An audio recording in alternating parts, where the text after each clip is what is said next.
Livro A Conjuração Anticristã, Monsenhor Henri de Lassus.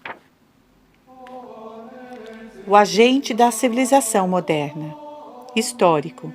Segundo período da Revolução aos dias atuais. Capítulo 15.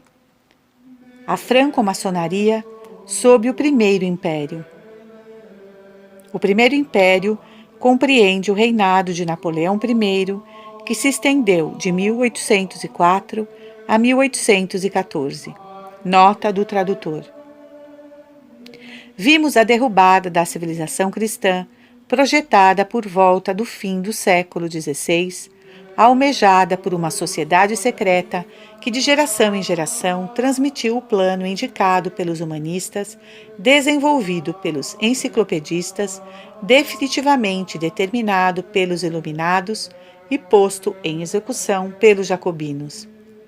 Sufocada do sangue do terror e na alma do diretório, a franco-maçonaria não pôde erguer o templo da humanidade sobre as ruínas da Igreja da França que ela tinha destruído. A Igreja se reergueu. A franco-maçonaria não renunciou a seu projeto. Ela novamente se aplicou a ele desde os primeiros dias do Império. A cada ano, ela aumentou o círculo de sua ação. E no momento atual, ela tem a garantia de consegui-lo desta feita, tanto mais certamente quanto ela conhece o que a fez fracassar no século XVIII. Lenta e seguramente, tal foi a palavra de ordem que ela impôs a seus agentes e a si própria, que tem sido mantida e que vai, pensa ela, proporcionar-lhe, enfim, o que ela persegue há 500 anos. Ela quis aniquilar toda a ordem de coisas existentes, religião, sociedade e propriedade, e substituí-la pelo estado puro da natureza. Ele não pôde. O império foi uma reação que a restauração acentuou. Nós veremos a maçonaria, sob os governos que vão se suceder, trabalhar para estorvar suas boas intenções e paralisar seus esforços para o bem, inspirá-los para o mal e nisso secundá-los. Depois, enfim, a assenhorear-se do poder e então perseguir abertamente a realização dos desígnios que os enciclopedistas, os franco-maçons e os iluminados tinham concebido. A reação se deu, inicialmente, na ordem religiosa. O catolicismo não pudera ser inteiramente sufocado. Sua doutrina e sua moral não tinham deixado de viver numa multidão de corações e o seu culto não deixara de ser praticado, mesmo com perigo de vida. Assim que aquele que concebeu a ideia e que se impusera o poder para restabelecer uma certa ordem na sociedade, quis pôr-se ao trabalho. Compreendeu que, para reerguer a França de suas ruínas, era preciso necessariamente começar pela restauração do culto. Porteus tinha-nos perfeitamente demonstrado no discurso que pronunciou no corpo legislativo na sessão 15 do Germinal do ano 10º. Mas que culto! Nenhum outro que não o católico teria sido aceito, nenhum outro teria sido viável. Todo mundo o percebia bem, e Napoleão melhor que qualquer um. Ora, o culto católico só podia ser restaurado pelo Papa. Daí a necessidade de entender-se com ele. Napoleão percebeu-o e logo encetou as negociações que deveriam redundar na Concordata de 1801. No entanto, a franco-maçonaria estava sempre presente e ela absolutamente não renunciava ao projeto de liquidar o catolicismo e com ele a civilização cristã. Vamos revê-la, pois, trabalhando para isso. Não mais com a impetuosidade de 93, mas discretamente, lentamente, e pensava ela com mais segurança. Desde o dia da conclusão da concordata, se foi ou não sob inspiração maçônica, é difícil dizê-lo, começaram as restrições e logo a retomada do espírito anticristão. Após um século de incessante trabalho, esse espírito conseguiu em nossos dias consolidar todas as conquistas que a Revolução fez, e que ela tinha sido constrangida a abandonar sob a pressão do espírito católico. A religião católica restaurada deveria ter sido, como outrora, a religião do Estado. Parece que a coisa se apresentava exatamente assim ao espírito de Napoleão, por ocasião das primeiras manifestações que ele fez a Pio VII. No projeto da Concordata, datado de 26 de novembro de 1800, os negociadores franceses deixaram passar a expressão religião de Estado. No título 9º, artigo 1º, estava dito: nas condições acima, e tendo em vista sua aceitação pela Santa Sé, o governo francês declara que a religião católica, apostólica e romana é a religião do Estado. Bonaparte queria, pois, restaurar o culto nacional enquanto culto público, deixando às individualidades a liberdade de praticar um outro. E, no entanto, o primeiro cônsul logo se desculpou disso, e todos os esforços foram inúteis, os de Spina, os de Consalvi, os do próprio Pio VII, para fazê-lo voltar ao projeto primitivo, tão natural, tão lógico, que devia se impor a um espírito tão lúcido como o seu. Ainda uma vez, não saberíamos dizer se houve, junto a Napoleão, nesse momento, uma intervenção desta contra-igreja que vimos como depositária do pensamento da Renascença e que, há 4 séculos, trabalhava com uma perseverança que nada desencorajava para fazer-o triunfar. O que sabemos é que a história recolheu da boca do cardeal Paca esta troca de palavras entre Volney e Bonaparte no dia seguinte ao da assinatura da Concordata. Está aí o que havíeis prometido? Tranquilizai-vos. A religião na França tem a morte no ventre. Julgareis o que vos digo em 10 anos. É a um judeu do século XVIII, Guillaume Domo, que é preciso fazer remontar o pensamento inicial da igualdade dos cultos. Ele foi instigador e o doutor dessa ideia junto aos príncipes do mundo moderno. Ele era arquivista de SM, o rei da Prússia, e secretário do Departamento de Assuntos Estrangeiros, quando escreveu em 1781 sua memória de la réforme politique de la situation des Juifs, endereçada e dedicada a todos os soberanos. Ele explana nessa obra a teoria do Estado indiferente em matéria de religião, neutro, ateu, e o que é mais grave, dominador de todas as religiões. O grande e nobre emprego do governo, diz ele, consiste em mitigar os princípios exclusivos de todas essas diferentes sociedades, católica, luterana, sociana, maometana, de maneira que elas não causem prejuízo à grande sociedade. O que o governo permita a cada uma dessas pequenas sociedades particulares terem o espírito de corpo que lhe é próprio, e mesmo de conservarem seus preconceitos quando não sejam nocivos, mas que ele se esforce para inspirar a cada um de seus membros um motivo maior de dedicação ao Estado. E ele terá atingido a grande finalidade que lhe convém ter em vista, quando as qualidades de gentil homem, de patriota, de sábio, de artesão, de cristão e de judeu estiverem todas subordinadas à de cidadão. É exatamente a ideia napoleônica. Napoleão quis realizar esse programa traçado 20 anos antes. Após longos debates, ele logrou introduzir na própria concordata e, sobretudo, depositou nos artigos orgânicos, que subrepticiamente a acompanharam, um germe que se desenvolveria espontaneamente para transformar-se nesta outra Constituição Civil do Clero, que Briand forjou na Lei de Separação e que ele tinha a firme esperança de nos fazer aceitar.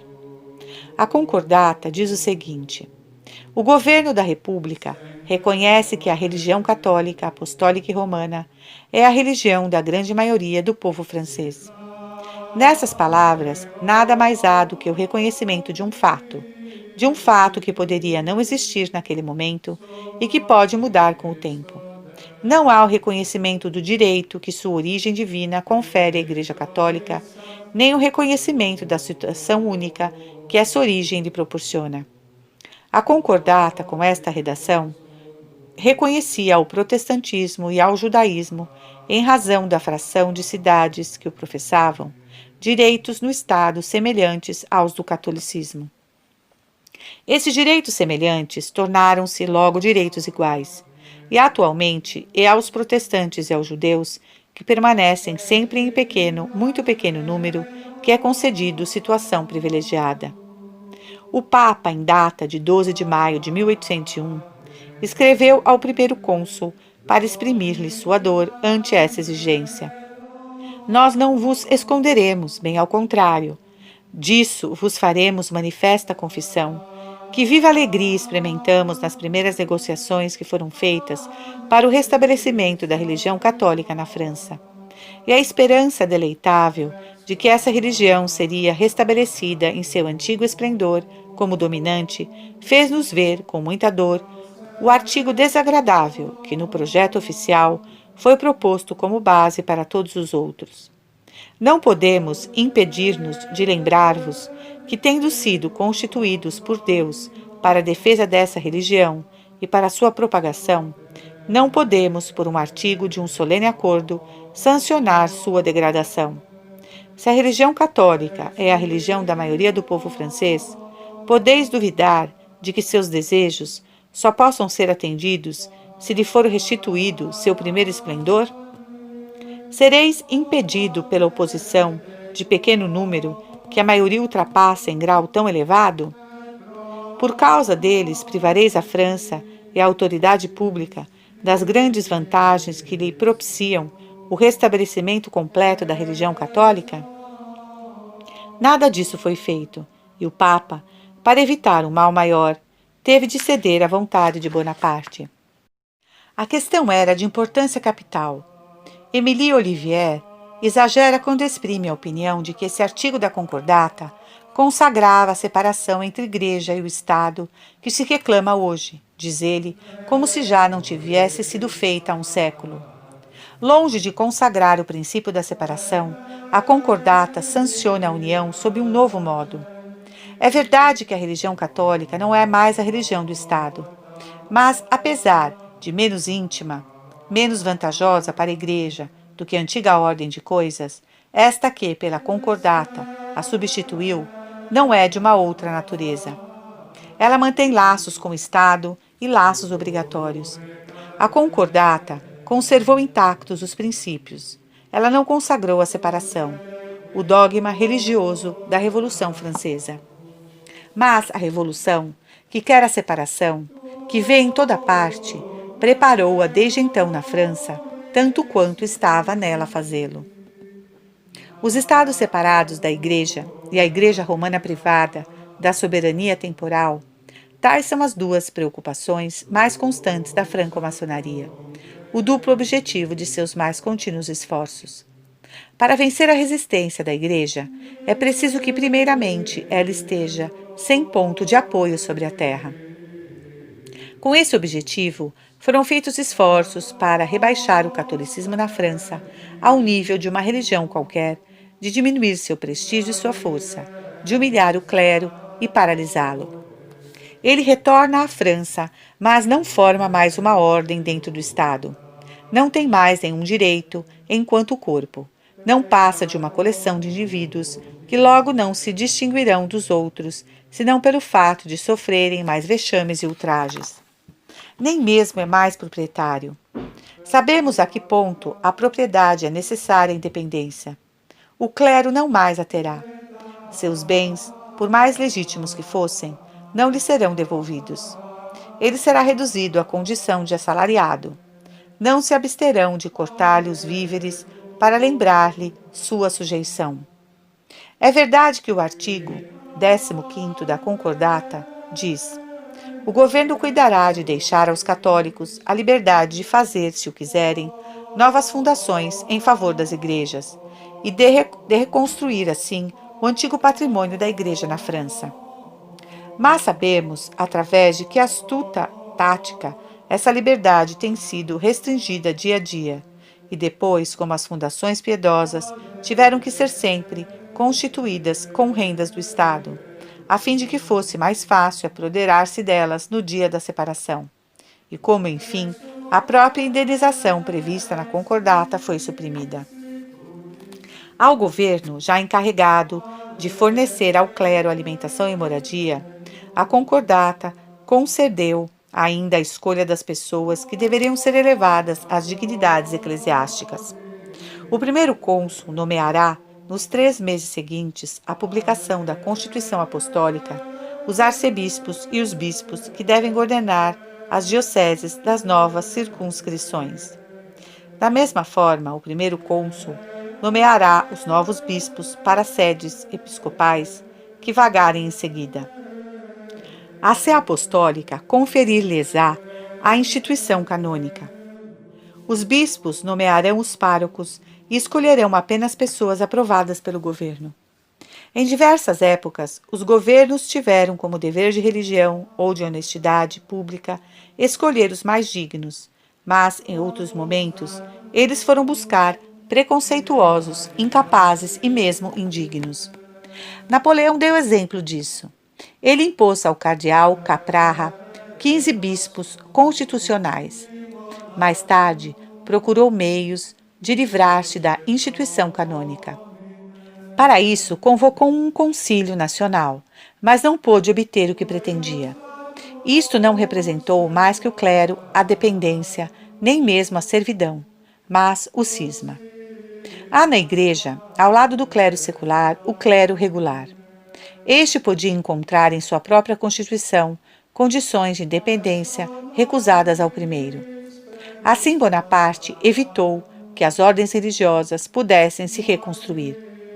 O decreto de 22 de junho de 1804 ordenou a dissolução da Associação dos Pais da Fé e de todas as outras congregações ou associações formadas sob pretexto de religião e não autorizadas. Ademais, estatuiu que nenhuma congregação ou associação de homens ou de mulheres poderá se formar no futuro sob pretexto de religião, a menos que ela tenha sido formalmente autorizada por um decreto imperial. Bonaparte dizia também, e repetia, que ele não queria congregações, que isso era inútil, que não havia que temer que ele restabelecesse os monges. Não obstante, ele autorizou os lazaristas e os padres das missões estrangeiras. Esses religiosos, disse ele ao Conselho de Estado, ser-me-ão úteis na Ásia, na África e na América. Eu os enviarei para se informarem sobre o estado do país. Serão agentes secretos da diplomacia. Ele também autorizou os irmãos das escolas cristãs como engrenagens da máquina universitária. O reitor da universidade visará seus estatutos interiores, admiti-los-á ao juramento, arrancar-lhes-á um hábito particular e vigiará suas escolas. Decreto de 17 de março de 1808, artigo 109. A autorização concedida às irmãs de caridade entra no mesmo plano. A superiora geral residirá em Paris e assim ficará sob a mão do governo. Ele impôs como geral sua própria mãe, Luetitia Bonaparte. Ranon observou respeitosamente que a regra não o permitia. Foi trancado na prisão de Fenestrelle. Voltando ao clero secular, Bonaparte vigia para que seu recrutamento não se faça facilmente. Não é preciso que os padres sejam numerosos. 37.400 curas são instituídos no dia seguinte ao da concordata. Bonaparte declara não ser obrigado a remunerar por esse tratado senão os curas decanos, em número de 3.400. Ele concede, no entanto, 500 francos e 24.000 curas em serviço.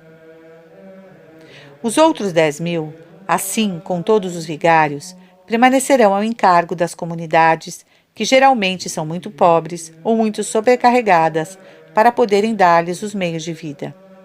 Por isso, Roederer, um dos presidentes do Conselho de Estado, disse: os que estão em serviço não puderam ainda obter tratamento fixo em nenhuma comuna.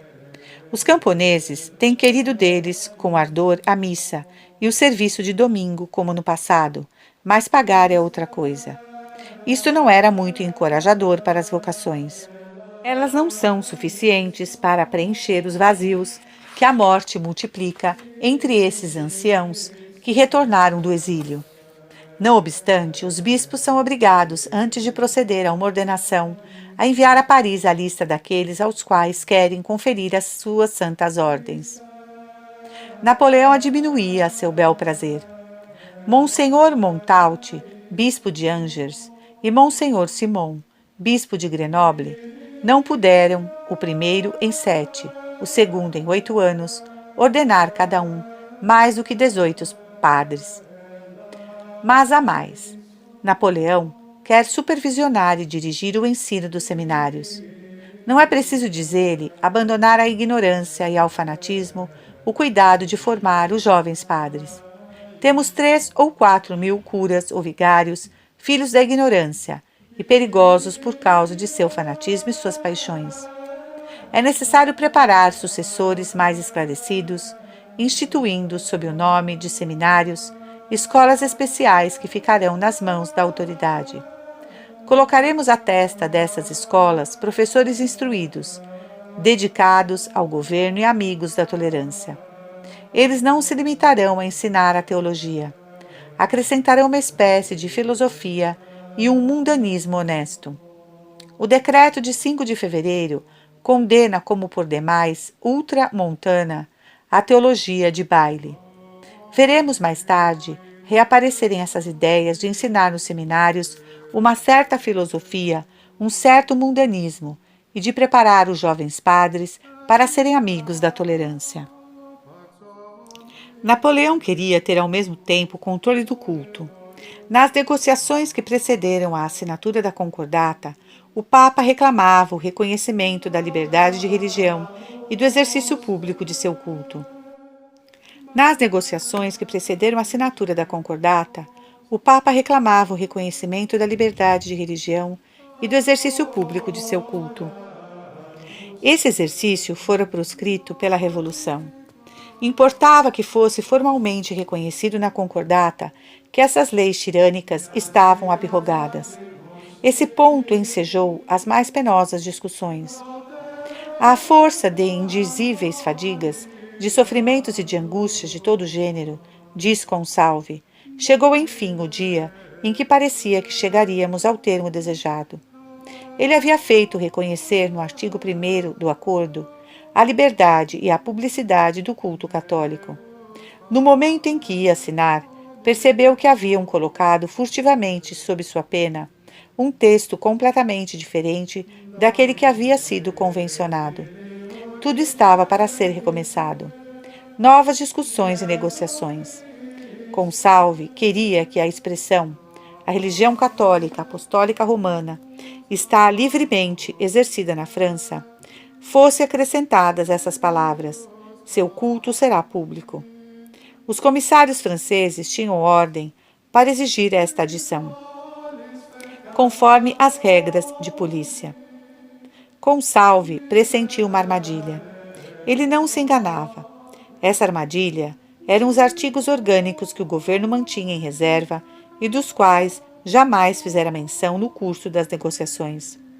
A Santa Sé protestou solenemente contra este ato extradiplomático. Os artigos orgânicos foram mantidos, foram apresentados como formando um só, e mesmo todo com a concordata. Conhecemos os abusos que foram praticados no curso do século XIX. As regras de polícia invadiram tudo, e permitiu-se ao prefeito da mais humilde vila formulá-las livremente. Logo, o culto público existe apenas como estado de lembrança. Não somente as manifestações, mas todo sinal exterior de religião acabará sendo interditado sob o belo pretexto de que não se deve jamais agredir a consciência dos senhores livres pensadores. A Igreja não pode ser inteiramente reduzida à escravidão durante muito tempo se o Papa está livre. Assim, não há nada que a franco-maçonaria perseguirá com tanta perseverança como a abolição do poder temporal dos papas necessário à sua independência. Teria sido sob a inspiração da franco-maçonaria ou fora seguindo os impulsos de sua própria ambição, que Napoleão I tentou fazer do Papa seu vassalo? Ele ainda não era senão o general Bonaparte, comandando os exércitos da Itália, quando após a capitulação de Mantua, ele se dirigiu a Bolonha para aí, diz Thiers, impor a lei ao Papa. Dali ele escreveu a Joubert: estou negociando com esta padralhada, e desta vez São Pedro ainda salvará a capital, cedendo-nos seus mais belos estados. No dia seguinte, ele escrevia ao diretório: minha opinião é que Roma, uma vez privada da Bolonha, Ferrari, Romagne e dos 30 milhões que nós lhe tiramos, não pode mais existir. Essa máquina se desarranjará sozinha. Nessa carta encontra-se a primeira manifestação diplomática da ideia napoleônica que veremos buscada por Napoleão I, depois por Napoleão III, e daí idêntica à ideia maçônica. No dia 22 de setembro, em razão do boato da doença do Papa, ele prescrevia o seu irmão José: se o Papa viesse a morrer, de empregar todos os meios para evitar que fosse eleito outro e para suscitar uma revolução. Thiers vincula a esse fato a razão última de tudo o que vinha sendo feito há um século contra o papado. O diretório via no Papa o chefe espiritual do partido inimigo da revolução, isto é, da civilização pagã. Eis porque o diretório e seu general não queriam que houvesse mais papas. No Memorial de Sainte-Hélène, Napoleão expõe abertamente esta ideia fundamental da maçonaria e como ele havia inicialmente pensado em realizá-la. Falando de suas proclamações aos muçulmanos, ele diz: era charlatanismo, e do maior. Vede as consequências. Eu me servia da Europa pelo avesso. A velha civilização permanecia sitiada. E quem teria imaginado, então, em se inquietar com o curso dos destinos de nossa França e da regeneração do século? Destruir a velha civilização, a civilização cristã, regenerar o século à moda pagã, e isto através da França, eis a ideia que permite compreender a fundo a história contemporânea. Se Napoleão tinha esses pensamentos, perguntar-se-á por que ele restabeleceu o culto católico na França. Ele o explica em seu memorial. Quando eu reerguer os altares, dissera, quando eu proteger os ministros da religião, como eles merecem ser tratados em todos os países, o Papa fará o que eu lhe pedir. Ele apaziguará os espíritos, reuni-los-á em sua mão e colocá-las-á na minha. Em outro lugar, com o catolicismo, eu alcançava com mais segurança todos os meus grandes êxitos. No interior, entre nós, o grande número absorvia o pequeno, protestantes e judeu, e eu me prometia tratar este com uma tal igualdade que logo não haveria possibilidade de conhecer a diferença. Em outras palavras, conseguirei fazer reinar a indiferença em matéria religiosa. No exterior, o catolicismo me conservava o Papa, e com minha influência e minhas forças na Itália, eu tinha esperança de cedo ou tarde, por meio ou outro, ter para mim a direção desse Papa, e a partir daí, que influência, que poder de opinião sobre o resto do mundo. Veremos a alta venda tomar a esteira dessa ideia e se esforçar para levá-la a bom termo. No trono imperial, Napoleão não perdeu seu ponto de vista. Conhecemos o que ele fez para confundir no espírito do povo a verdadeira religião com suas heresias, colocando tudo no mesmo nível. O que ele fez para chegar pouco a pouco a suprimir todo o culto exterior, a fazer do clero um corpo de funcionários e mesmo a dispensar o Papa no que diz respeito à instituição canônica dos bispos. Tudo isso não podia ser durável se não se conseguisse retirar do Papa sua independência. Napoleão empregou o melhor de si nessa tarefa. Em 13 de fevereiro de 1806, ele escreveu a Pio VII: Vossa Santidade é soberano em Roma, mas eu sou imperador. 2 anos mais tarde, o general Miolis se apodera da cidade eterna e em 10 de junho Napoleão publica um decreto que anexa todos os estados do Papa ao Império Francês. No dia 6 de julho, Pio VII é retirado do Quirinal, enquanto os cardeais são internados em Paris ou encerrados em prisões do Estado. Prisioneiro ele também, o suave ancião sofre o duplo assalto da violência e da trapaça para que consinta na anulação da Concordata de 1801 e na assinatura de uma outra, na qual se previa o abandono quase completo de sua jurisdição sobre a Igreja da França. No Memorial de Sainte-Hélène, Napoleão diz que, destruindo desta forma o poder temporal dos papas, ele tinha outras intenções. Falando a respeito da proposição de ser elaborada uma outra concordata, diz: eu tinha meu objetivo e ele não o conhecia. E depois de que a assinatura foi arrancada, a fraqueza de um ancião esgotado e aterrorizado. Todos os meus grandes desígnios, exclama, foram realizados sob o manto da dissimulação e do mistério. Eu teria exaltado o Papa acima de toda medida. Eu o teria cercado de pompas e homenagens. Ele teria habitado perto de mim em Paris. Paris se teria tornado a capital do mundo cristão, e eu teria dirigido o mundo religioso, assim como o mundo político. A concordata, seguida dos artigos orgânicos, e a prisão de Pio VII na Savoia e em Fontainebleau, são os frutos harmoniosos desse mesmo pensamento. Esses atos se encadeiam, constituem a realização parcial e sucessiva do plano único concebido pela Revolução. A doutrina revolucionária proclama a onipotência do Estado. Ela não pode admitir a existência de um poder espiritual independente e superior, tal como o da Igreja. Como abatê-lo?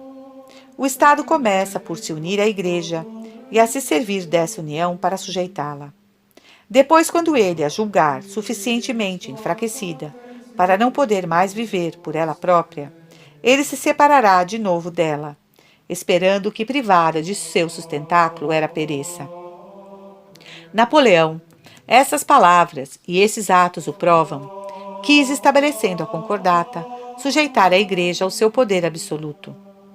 Quando acreditou que o momento tinha chegado, esgotou todos os recursos da astúcia e da violência para se apoderar do poder espiritual. Nem mesmo receando para aí chegar, de secretamente enfraquecer o Papa através de beberragens que continham morfina.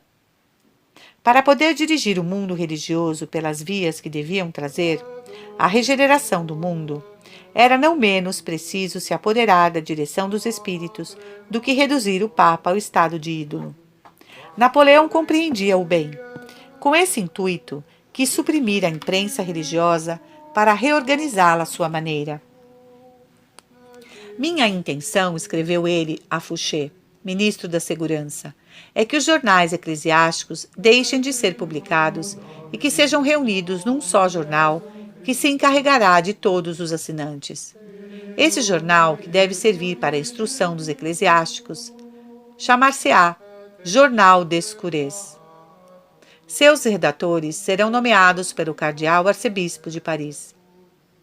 Foi com esse mesmo pensamento que ele instituiu a universidade e concedeu-lhe o monopólio do ensino.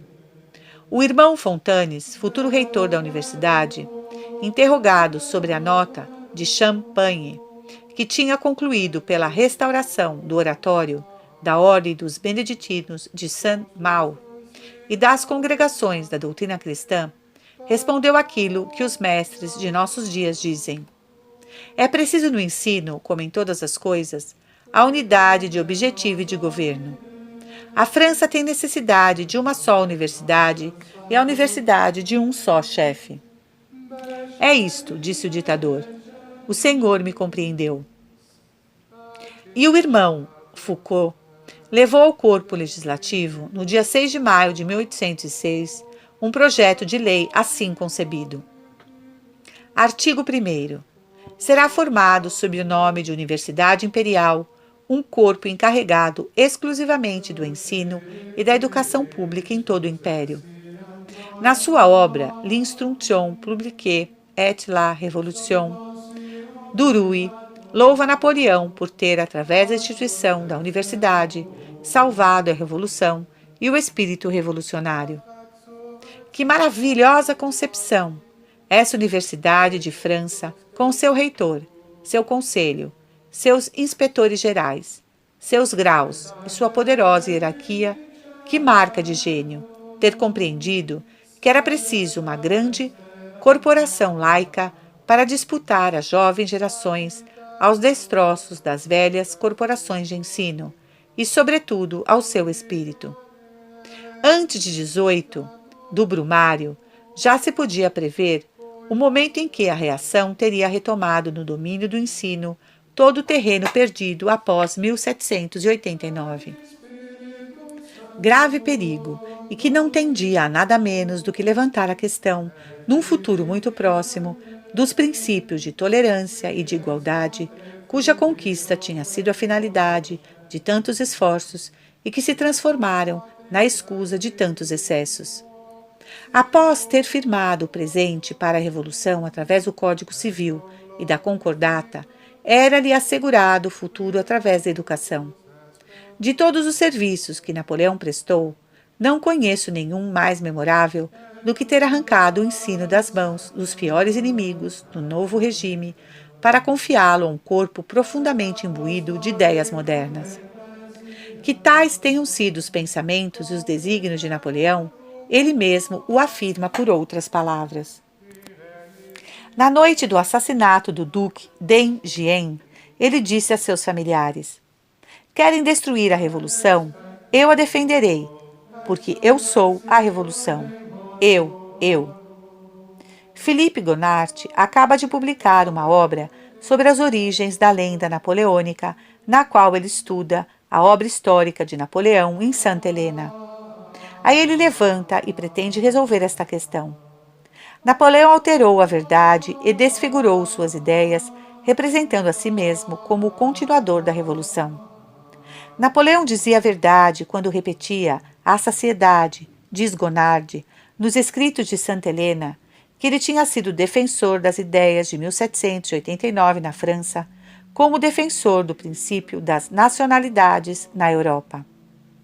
Quem dizia ele que não fosse exato quando lembrava que num vendimiário, num frutidor, em 1815, ele se opusera à reação e que ele salvara as grandes verdades de nossa Revolução? Ele dizia a verdade quando proclamava: eu consagrei a Revolução, eu a infundi nas leis. Ele dizia a verdade quando se auto-intitulava o Messias da Revolução. Nos relatos do cativeiro de Montlon, ele diz: semeei a liberdade com abundância por toda a parte em que implantei meu Código Civil. Napoleão III, interpretando fielmente esse pensamento na sua obra Les Idées Napoléoniennes, prestou a seu tio esse testemunho. A revolução que morria, mas não estava vencida, legou a Napoleão suas últimas vontades. Esclarece as nações. Deve ela ter-lhe dito: firma sobre bases sólidas os principais resultados de nossos esforços. Execute em extensão o que tive de fazer em profundidade. Sede para a Europa o que eu fui para a França. Esta grande missão, Napoleão a cumpriu até o fim. De fato, em todos os lugares em que Napoleão levava seus exércitos, aí fazia o que tinha sido feito na França. Ele estabelecia a igualdade dos cultos, muito certamente um dos principais resultados pretendidos e obtidos pela seita que fez a Revolução. Há uma religião universal, diz o Boletim do Grande Oriente, julho de 1856, página 172, que encerra todas as religiões particulares do globo. É esta religião que nós professamos. É esta religião universal que o governo professa quando proclama a liberdade dos cultos. Pio VII não se equivocou, pois quando disse na sua encíclica de 22 de março de 1808, sob essa proteção igual a todos os cultos, se estende e se disfarça a mais perigosa perseguição, a mais astúcia que seja possível imaginar contra a Igreja de Jesus Cristo e, infelizmente, a mais bem combinada para aí lançar confusão e para destruí-la, se fosse possível, à força e as artimanhas do inferno prevalecerem contra ela. Ao mesmo tempo em que estabelecia a igualdade dos cultos em todos os lugares em que seus exércitos o levavam, Napoleão expulsava os religiosos e vendia os bens eclesiásticos. E para mudar a ordem social, assim como a ordem religiosa, ele impunha a partilha forçada das sucessões, abolia as corporações de operários, agitava as províncias, destruía as liberdades locais e derrubava as dinastias nacionais. Numa palavra, ele aniquilava a ordem de coisas antiga para estabelecer uma nova. Esforçava-se em substituir a civilização cristã por uma civilização cujos dogmas revolucionários seriam seu fundamento e princípio.